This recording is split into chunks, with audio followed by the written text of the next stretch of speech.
You've said in your preaching this week that when someone new arrives in the church, we should ask questions about who this person is and what they believe. What marks can we identify of a false disciple? How would we discern that, and how would we deal with that? Okay. Obviously, when people come to our church, we want to know who they are. Now, you're going to get people coming who are good, strong Christians who know and love the Lord, and we want to welcome them. We have people coming who are confused. They may think they are a disciple, but they're not. They don't yet know the Lord, so we want to deal with them gently and wisely and draw them to Christ. And then you have people who come who are there to draw disciples away after themselves, and it's discerning which is which. I think the first and most obvious thing to do is to ask them to give their testimony, how they came to know and love the Lord. In a very natural, easy, friendly way, we meet with them, we have coffee with them, we chat and say, well, how did you come to know the Lord? Now, often at that stage, if they are really the Lord's, that often shines out, where the way they talk about Christ, their delight in Him, their pleasure in Him. If they're confused and they need help, then obviously that comes out.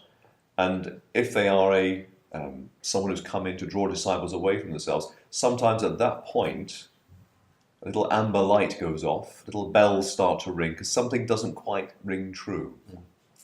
I think then what's very important is that with God's people love God's people. God's people delight in God's people. They want to be with God's people. So again, if someone's real and genuine, you will see they have a real, it's a supernatural thing, but it flows naturally out of them, a love and desire for God's people and to be with God's people, and a servant-heartedness towards God's people.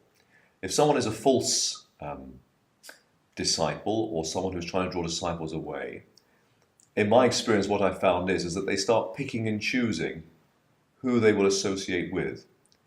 They may well pick on young Christians. They seem to spot them and go to them, and you find them having one-to-ones and conversations with young Christians, because what they're trying to do, they're trying to draw a young Christian away after themselves and bring a young Christian under their spell. Or, in my experience too, sometimes, and I don't know how it's done because it's uncanny, they seem to know in the church who are those who are discontent, those who are unhappy with the direction of the church or unhappy with the leadership, those with whom they already have a certain amount of common ground. And they will often start associating with the discontents and feed that discontent and encourage that discontent and get the discontents to look to them to rectify the situation. I think also too, when people come and they are false disciples or false teachers, false teaching makes us fanatics. False teaching means that the truth is, there's a beautiful symmetry about the truth, and where the truth is taught, it is ultimately all about Christ, and it makes us like Christ. So it makes people symmetrical. There's a lovely balance, harmony about their Christian life. False teaching distorts our humanity. It distorts the way we look at things.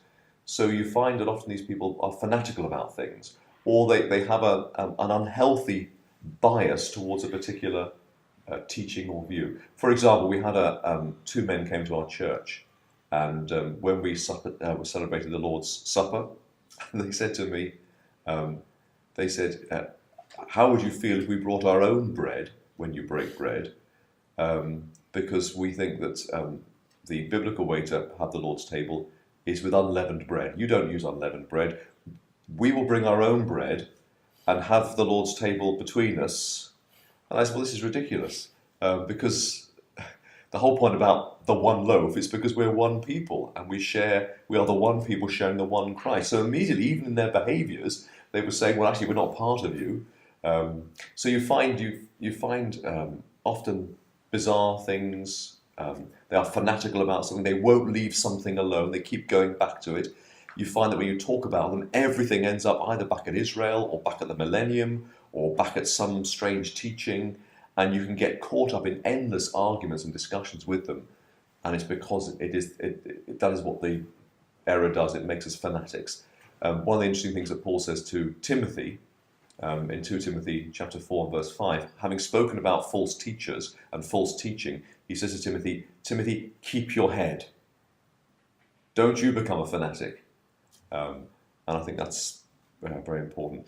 Another thing I find that we found with our experience with false teaching, false teachers rather, or false disciples, is they seem very quick to get in with the leadership sometimes. That sounds a contradiction, because I've just said that they are looking sometimes to see who they can draw away. But what sometimes they're trying to do is they're trying to deflect. They're trying to get in first. If they can be very gushing, very friendly, very warm, then of course it's much harder for you, if you're leading the church, to say, ask questions and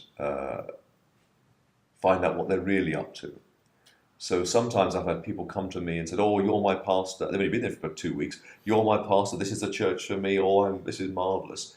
And then, 2 or 3 months later, they've gone. They were trying to,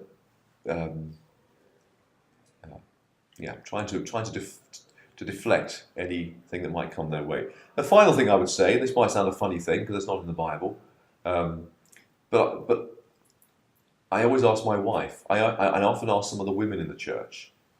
Because men tend to talk about truth and issues, and that's absolutely right, and so it should be.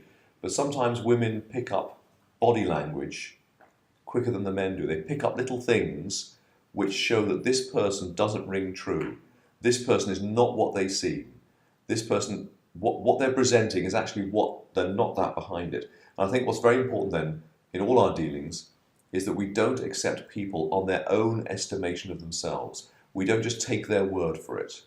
And if you start talking to a Christian, ask their testimony, ask them questions, they're not going to be offended in the least. And you'll find that when they're really believers, there's a warmth, a reality, a fellowship.